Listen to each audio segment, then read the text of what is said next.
आपलं नशीब एवढं खराब आहे ना, रोज कॉलेजला लेटच होतंय. तर जरा मित्रांनो, तुमचं स्वागत आहे आपल्या नवीन व्लॉगमध्ये.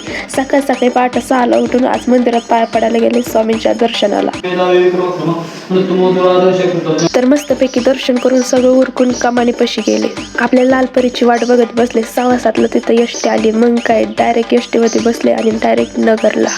कंडक्टर कडून नगरचं डायरेक्ट तिकीट फाडलं. म्हणलं आता नाद नाही करायचा. रोज एसटीने येऊन जाऊन करायला पण दम लागतो आणि ती क्वालिटी फक्त आमच्यामध्येच आहे. मग काय डायरेक्ट कॉलेजमध्ये शिरले आणि तोवर पहिलं लेक्चर संपून गेलेलं होतं. मग सगळे लेक्चर अटेंड करून मग डायरेक्ट जेवायला गेले. जेवण करून स्टँडवरती पायीच चालले होते की रस्त्याच्या कडेला आपल्याला महादेवाचं मंदिर दिसलं.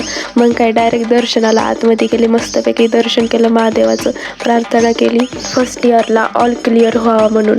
नशीब एवढं हुकलेलं आहे ना की 2 एसट्या पण हुकून गेल्या. मग 3री एसटी पकडली आणि डायरेक्ट आपल्या घरी.